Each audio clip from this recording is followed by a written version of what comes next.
Saludos, lo que les voy a contar sucedió en mi ciudad. Quiso la Municipalidad de Santa Clara perennizar la visita que hiciera el gobernador de la isla O'Donnell a la villa en 1845 y estimó honrar con su nombre el puente construido sobre el arroyo de la Tenería. El 13 de noviembre de ese año nació Marta Abreu de Los Ángeles Abreu y Arencibia. Sobre su juventud hablamos hoy.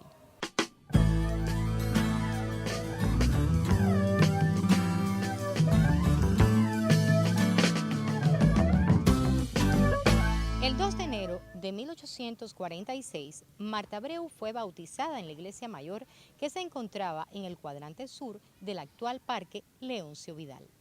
La familia de los Abreu residió algún tiempo en un caserón colonial en la calle de Santi Spíritus, actual Juan Bruno Sayas. Los biógrafos siempre han tratado de buscar quién era la maestra de Marta Abreu. Eso siempre parece que quedó como una duda. Yo pude ver en un documento que Marta misma habla en una carta de quién fue su maestra. Fue Josefa Basabe, que era una de las maestras que en los años 50 del siglo XIX había fundado una escuela aquí, Academia para Niñas, y ya eso está patente que fue esa su maestra.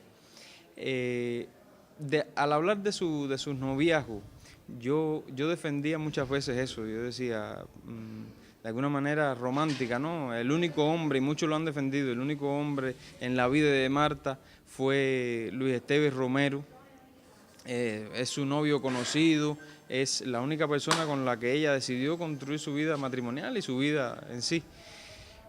Hasta que me topé con un diario de Marta donde ella misma habla de las vicisitudes que pasó y de los problemas que tuvo con su familia por el primer, no novio formalmente, pero sí su enamorado.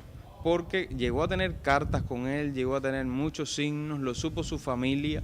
Hay un momento donde ella habla de una ramita que él le regala de aguinaldo, con 3 ramas pequeñas más, y que es un signo. Marta llegó a coger cama por ese noviazgo con Joaquín Anido Ledón.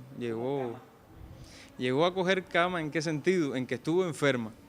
Y un doctor que se llamaba el doctor de apellido Lancis en La Habana, vino a verla un día y ella misma refiere que el doctor le dijo, después de examinarla, le dice: a mí me parece que esta enferma padece más de alma que de cuerpo, porque no quería comer, se sentía mal, decía que le daban unos desmayos, unos desvanecimientos, pero era de alguna manera, creo yo, ese ataque por aquello imposible que estaba pasando. Muchos biógrafos obviaron la juventud de Marta Abreu y prácticamente la llevaron al altar el 16 de mayo de 1874 con Luis Esteves. Marta fue presentada como una mujer ya fuera de edad para casarse y se ocultó que durante años tuvo un amor no comprendido por sus padres. Su familia le hizo toda una guerra con este muchacho que era maestro de aquí de Santa Clara. Incluso él era maestro y fue director de un colegio de niños que hubo en San Diego de las Niguas, que es el actual San Diego del Valle. Pero existe en el Archivo Nacional un expediente donde lo critican porque él está enseñando, le dice que cosas incorrectas a los niños, que no los lleva a misa, que les está hablando de cosas que afectan la mente de los niños. De alguna manera, en los que han estudiado la vida de este hombre, que ha quedado un poco en el anonimato a veces, pero que se le ha visto como un maestro ejemplar en Santa Clara, como que era una persona también que se ligó muchas veces a todas estas luchas independentistas, colaboraba en las mismas gestas del 68, parece que él toma parte, hay que estudiar un poco más esa figura, pero que en cuestión del amor fue valiente hasta un momento, porque Marta misma lo reconoce después en su diario que fue cobarde. Ella le mandaba cartas, y esas cartas muchas veces no eran respondidas. No porque no las recibía, él sí las recibía y las tenía, incluso se las mandaba personalmente con unas primas de él que viajaban de La Habana a Villa Clara, pero muchas veces Marta lo titula así, que fue un cobarde. Él después lo vemos recitando un poema delante de Marta, en el mismo teatro, en uno de los homenajes que se le rindió. Su esposa, Natalia Grosso Alemán, también le dice un poema a Marta en el mismo teatro, en ese mismo homenaje, pero no, quedó así en la historia.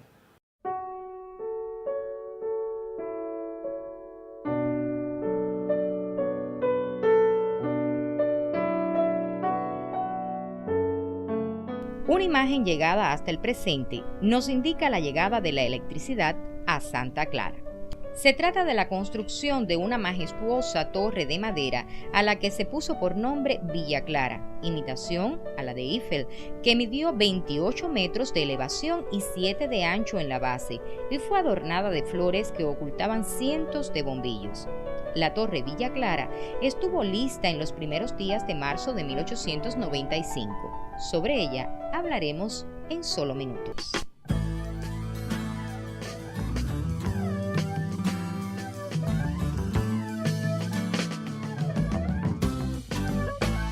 Los biógrafos de Marta Abreu aseguraron durante muchos años que su noviazgo con Luis Esteves pudo iniciarse durante una fiesta en La Habana.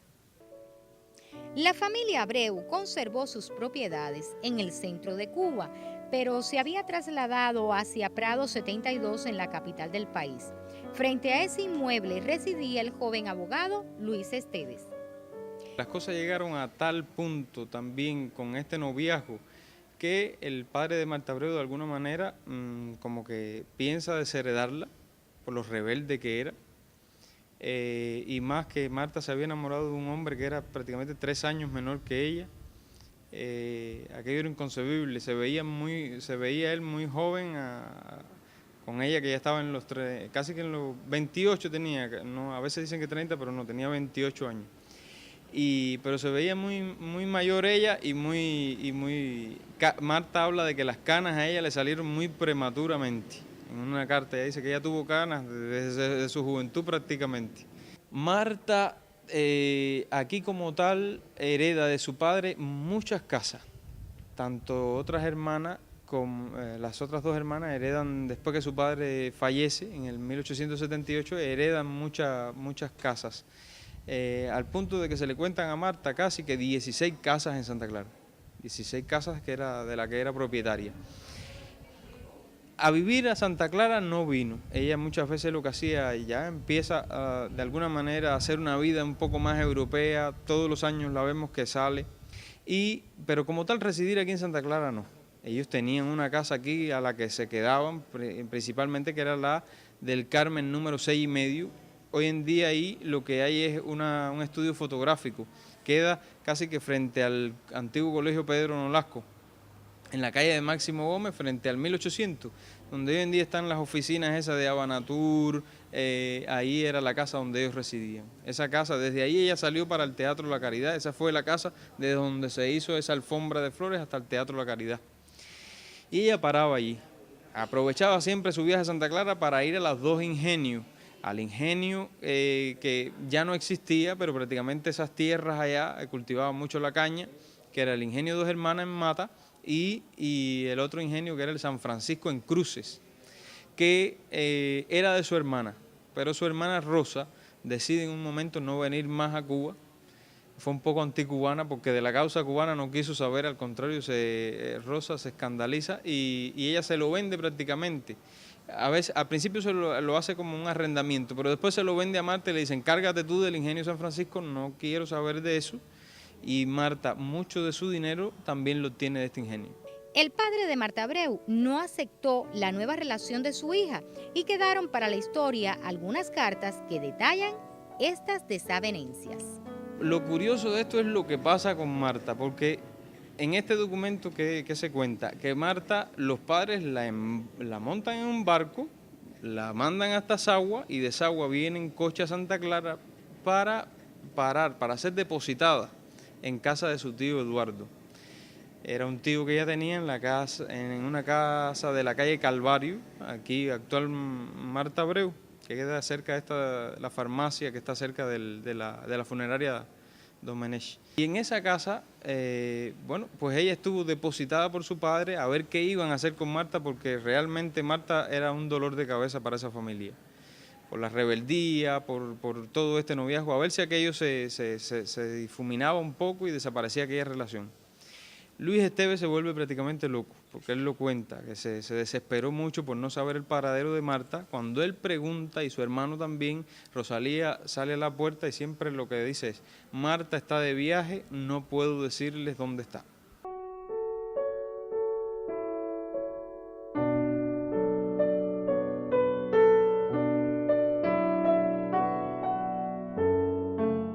La Torre Villa Clara, imitación de la Eiffel, fue dedicada por los santaclareños a doña Marta Abreu a raíz de la llegada de la electricidad a Santa Clara. Fue construida de madera por un carpintero de la localidad y uno de sus extremos fue adosado al obelisco que recuerda a los padres Conyedo y Hurtado de Mendoza.